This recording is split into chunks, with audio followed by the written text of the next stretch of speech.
اس دور میں اللہ کے آخری رسول حضرت محمد صلی اللہ علیہ وسلم تشریف لائے، اس وقت پوری دنیا شرک و بدعات، فواحش و منکرات، قتل و غارت میں مبتلا تھی۔ غرض یہ کہ پوری دنیا برائی کی آماجگاہ بن چکی تھی۔ لوگ انبیاء کرام کے طریقے کو بھول چکے تھے۔ جو لوگ صاحب کتاب تھے انہوں نے کتاب اللہ کو اپنے من کے لحاظ سے پلٹ ڈالا تھا۔ اخلاقی گراوٹ بہت زیادہ تھی۔ ایسے دور میں اللہ تعالیٰ نے آخری نبی حضرت محمد صلی اللہ علیہ وسلم کو ایسی قوم کے پاس بھیجا جن کے اندر ہر طرح کی برائیاں کھل کر بھری ہوئی تھی۔ اللہ کے رسول صلی اللہ علیہ وسلم نے ان کی اصلاح فرمائی، ان کے اندر انسانیت کے جذبے کو بیدار کیا، معاشرے کی بہتری کے لیے عزت کی حفاظت، کردار سازی، اخلاق کی بلندی، ذہن و دماغ، عادات و اطوار کی پاکیزگی اور اس کی اہمیت پر زور دیا۔ اس کا اثر یہ ہوا کہ عرب کی وہ قوم جو اخلاقی گراوٹ کے آخری درجہ تک پہنچ چکی تھی، وہی قوم اتنی مہذب و سلیقہ مند ہو گئی کہ ان کے اندر اس قدر امن و سلامتی، الفت و محبت پیدا ہو گئی کہ وہ دنیا میں اپنی مثال آپ ہو گئے۔ انہیں کے سلسلے میں اللہ تعالیٰ نے قرآن مجید میں فرمایا، واعتصموا بحبل اللہ جميعا ولا تفرقوا واذكروا نعمة الله إذ كنتم أعداء فألف بين قلوبكم فأصبحتم بنعمته إخوانا وكنتم على شفا حفرة من النار فأنقذكم منها كذلك يبين الله لكم آياته لعلكم تهتدون۔ اللہ کی رسی کو سمجھ کر مضبوطی سے پکڑو اور پراگندہ نہ ہو۔ اپنے اوپر اللہ کے اس وقت کو یاد کرو کہ تم ایک دوسرے کے دشمن تھے تو اللہ نے تمہارے دلوں کو ایک دوسرے کے ساتھ جوڑ دیا، تو تم اس کے فضل سے بھائی بھائی بن گئے، اور تم آگ کے گڑھے کے بالکل کنارے پر کھڑے تھے تو اللہ نے تمہیں اس سے بچا لیا، اور اسی طرح اللہ تمہارے لیے اپنے ہدایات کو واضح کرتا ہے تاکہ تم راہیاب ہو۔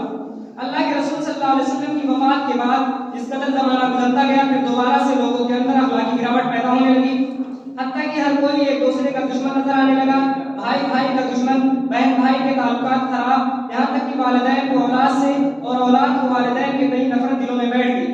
اس کی واحد وجہ سماج کی یہ برائیاں ہیں جو ہمارے سماج میں وبا کی شکل میں پھیل رہی ہے، جیسے لوگوں کا مذاق اڑانا، طعن و تشنیع کرنا، غیبت و چغلخوری، تجسس و بدگمانی، فحش گوئی، حسد، فحاشی و بے حیائی۔ اللہ تعالیٰ نے برائیوں کا نقشہ سورہ حجرات کی آیت 11-12 میں کھینچا ہے۔ اللہ تعالیٰ کا ارشاد ہے، یا ایھا الذین آمنوا لا یسخر قوم من قوم عسى ان یکونوا خیرا منهم ولا نساء من نساء عسى ان یکن خیرا منهن ولا تلمزوا انفسکم ولا تنابزوا بالالقاب بئس الاسم الفسوق بعد الایمان ومن لم یتب فاولئک هم الظالمون۔ اس طرح اللہ تعالیٰ نے آگے فرمایا، یا ایھا الذین آمنوا اجتنبوا کثیرا من الظن ان بعض الظن اسم ولا تجسسوا ولا یغتب بعضکم بعضا ایحب احدکم ان یاکل لحم اخیہ میتا فکرہتموہ واتقوا اللہ ان اللہ تواب رحیم۔ ان آیتوں میں اللہ تعالیٰ نے جن 6 برائیوں کا تذکرہ کیا ہے اس کو مولانا امین ناصر اسلائی رحمۃ اللہ علیہ نے اپنی تفسیر تدبر قرآن میں ان آیتوں کی تشریح کرتے ہوئے یوں فرماتے ہیں، اس کا ایک اقتباس میں نقل کرنا چاہتا ہوں۔ ان دونوں آیتوں میں 11 اور 12 میں جن 6 باتوں سے روکا گیا ہے ان پر تدبر کی نگاہ ڈالیے تو معلوم ہوگا کہ ان میں سے اوپر کی 3 باتیں، مذاق اڑانا، طعن کرنا اور برے القاب چسپاں کرنا، ان برائیوں میں سے ہے جن کا ارتکاب انسان اعلانیہ پبلک میں کرتا ہے۔ باقی 3 برائیاں سوء تجسس اور غیبت انسان کی پرائیویٹ زندگی سے تعلق رکھنے والی ہے، ان کو وہ دوسرے سے چھپا کر یا اپنے مہمان راز کے اندر محدود رکھ کر کرتا ہے۔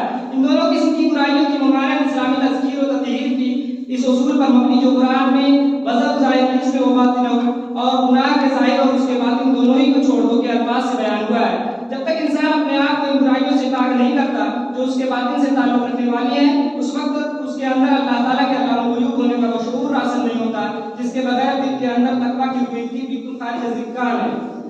اس کے بعد میں نے ان 6 برائیوں کی تفصیل سے ذکر کیا ہے، میں صرف غیبت کا تذکرہ کر دیتا ہوں۔ غیبت ایک خطرناک کبیرہ گناہ ہے جو ہمارے سماج کو گھن کی طرح کھا رہا ہے۔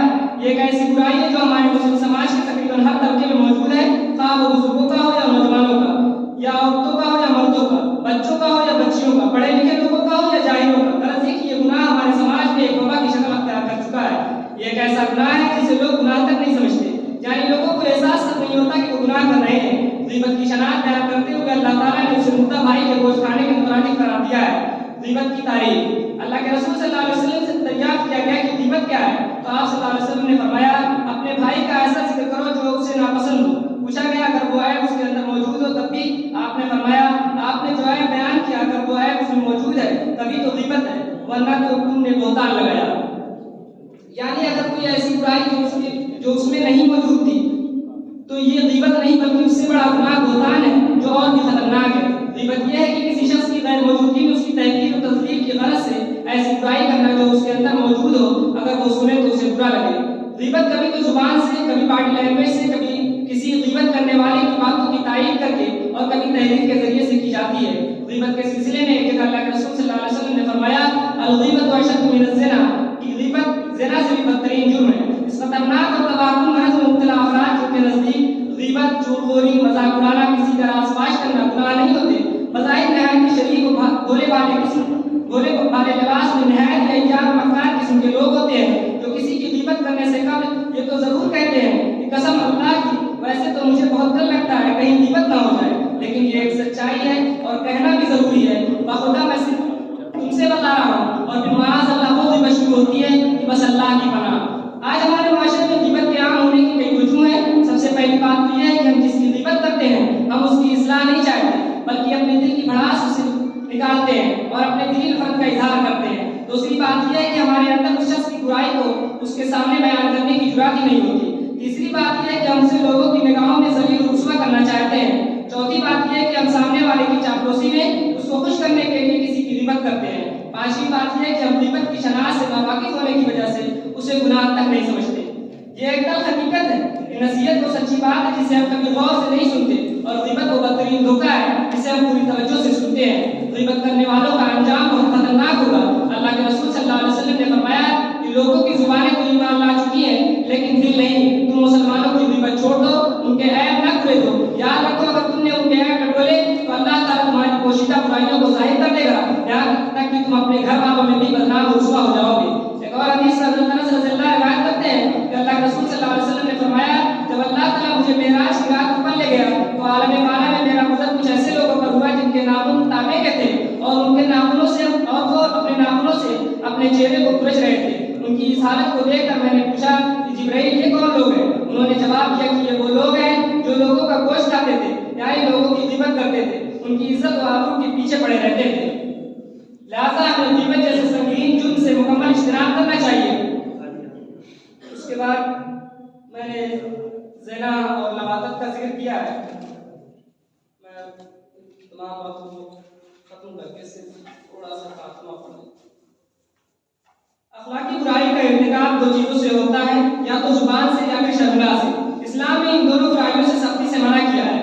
میں آپ کے سامنے اللہ کے رسول صلی اللہ علیہ وسلم کی ایک حدیث نقل کر دیتا ہوں۔ سعد بن سعد ساعدی رضی اللہ سے روایت ہے کہ رسول اللہ صلی اللہ علیہ وسلم نے فرمایا جو شخص مجھے اپنے دونوں پاؤں کے درمیان کی چیز یعنی شرمگاہ اور اپنے دونوں جبڑوں کے درمیان کی چیز یعنی زبان کی ضمانت دے دے میں اسے جنت کی ضمانت دیتا ہوں۔ ایک اور حدیث میں اللہ کے رسول صلی اللہ علیہ وسلم نے فرمایا جس کی روایت حضرت ابو ہریرہ رضی اللہ کرتے ہیں کہ اس کو اللہ نے اس شخص سے بچا لیا جو اس کے دو جبڑوں کے درمیان ہے یعنی زبان، اور اس شخص سے بچا لیا جو اس کے دونوں پیروں کے درمیان ہے یعنی شرمگاہ، تو وہ جنت میں داخل ہوگا۔